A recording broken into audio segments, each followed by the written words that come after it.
ধনী হতে কে না চায়? সবাই ধনী হতে চায়। কারণ টাকার প্রয়োজন সবাই আছে। কিন্তু সবাই ধনী হতে পারে না। তার পেছনে অনেকগুলো কারণ রয়েছে। অনেক সময় অনেকগুলো বদ অভ্যাস বা অনেকগুলো খারাপ অভ্যাস আমাদেরকে গরিব করে রাখে। সেই কারণগুলো আজকে আমরা জানার চেষ্টা করব এই ভিডিওতে। এমন ১০ টি খারাপ অভ্যাস যা আমাদেরকে সবসময় গরিব করে রাখে। চলুন জেনে নেওয়া যাক সেই ১০ টি কারণ। নাম্বার ১, সব খরচের শেষে সঞ্চয় করা।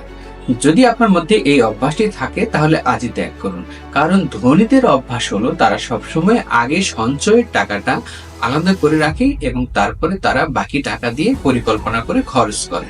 তাই আপনি যদি ধনী হতে চান বা আপনি যদি অর্থনৈতিকভাবে স্বাবলম্বী হতে চান তাহলে প্রথমে সঞ্চয়ের জন্য একটা নির্দিষ্ট পরিমাণ টাকা আলাদা করে রাখুন। নাম্বার ২, খারাপ ঋণ নিয়ে তৃপ্ত থাকা।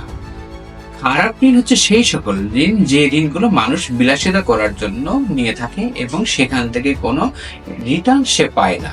উদাহরণস্বরূপ যদি আমরা বলি যে আপনার বাসার একটা ফার্নিচার আপনার পুরাতন হয়ে গেছে, সেটা দিয়ে আপনার প্রয়োজন মিটছে, কিন্তু আপনি যদি সেটা পরিবর্তে ঋণ নিয়ে অনেক দামি একটি ফার্নিচার বাসায় নিয়ে আসেন এবং সেটা আপনি ব্যবহার করতে থাকেন, তাহলে সেইখান থেকে আপনি কোনো রিটার্ন পাবেন না। উল্টো সেই ঋণ আপনাকে একসময় অনেক বেশি সুদ দিতে বাধ্য করবে এবং আপনি গরিব হতে বাধ্য। এই দিক থেকে ক্রেডিট কার্ডের কথাও বর্তমান সময়ে অনেকেই বলে যে এটি খারাপ ঋণের আরেকটি বড় উদাহরণ। কারণ ক্রেডিট কার্ড মানুষকে সবসময় বেশি খরচ করতে উৎসাহিত করে এবং একসময় গিয়ে এটি অনেক বড় একটি সমস্যার কারণ হয়ে দাঁড়ায়। তাই খারাপ ঋণ নিয়ে যারা নিজেদের বিলাসিতা বা প্রয়োজন মেটাতে চায় তারা অবশ্যই গরিব হতে বাধ্য।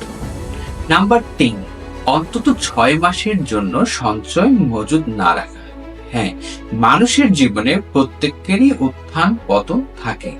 আপনার আমার জীবনেও উত্থান পতন থাকাটা স্বাভাবিক। তাই আমাদের বর্তমান আয়ের উৎসটি যদি কোনো কারণে বন্ধ হয়ে যায় তাহলে আগামী ৬ মাস আমরা যদি চলার মতন পর্যাপ্ত সঞ্চয় না রাখি তাহলে সেটা অবশ্যই আমাদের প্রচন্ড দারিদ্রতার মধ্যে ফেলে দেবে।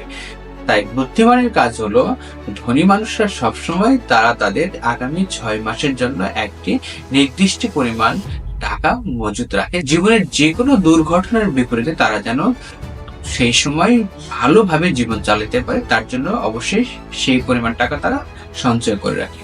নাম্বার ৪, নিজের আয় এবং ব্যয় সম্পর্কে স্পষ্ট ধারণা না থাকে। হ্যাঁ, যদি আপনি একটি মাসে কি পরিমাণ টাকা আয় করেন এবং কি পরিমাণ টাকা ব্যয় করেন এবং কিভাবে সেটা ব্যয় করেন সেই সম্পর্কে স্পষ্ট ধারণা না থাকে তাহলে সেটা অবশ্যই আপনার দারিদ্রতার অন্যতম আরেকটি কারণ হয়ে দাঁড়াবে।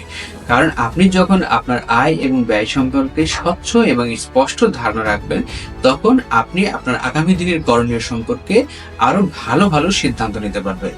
তাই সবসময় উচিত নিজের আয় এবং ব্যয় সম্পর্কে স্বচ্ছ ধারণা রাখা। সেটি যদি প্রতি মাসে সম্ভব নাও হয় তারপরও প্রতি ৩ মাস পর পর আপনাকে সেটি অবশ্যই করা উচিত। নাম্বার ৫, শখের জন্য প্রচুর টাকা ব্যয় করা। শখ পূরণ করার জন্য আমাদের অনেকেই আছে তারা তাদের সামর্থ্যের বাইরে গিয়েও শখ পূরণ করতে থাকে বা করতে চায়।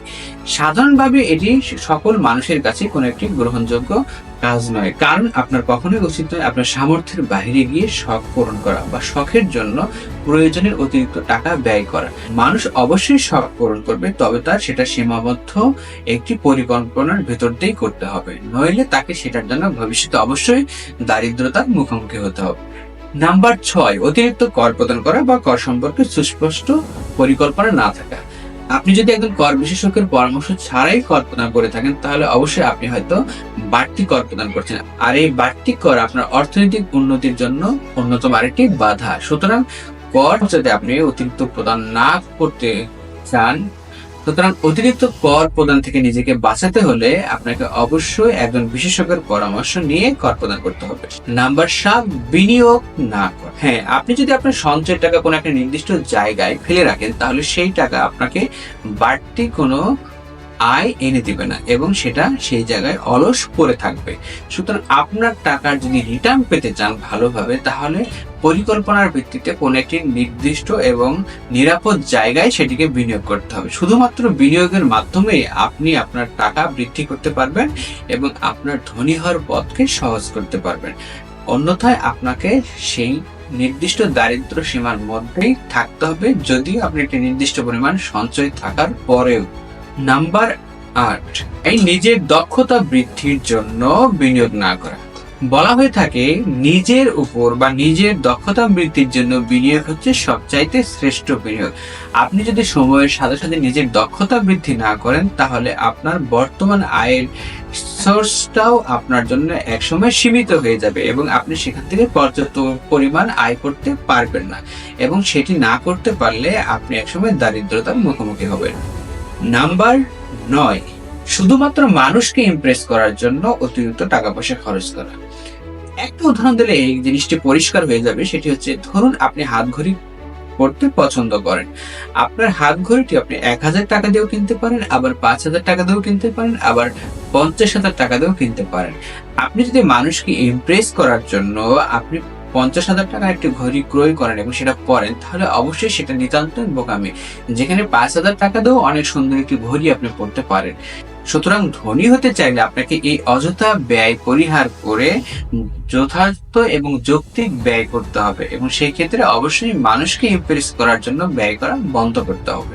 এবং সর্বশেষ ও নাম্বার 10 হচ্ছে পরিকল্পনা ছাড়া খরচ করা।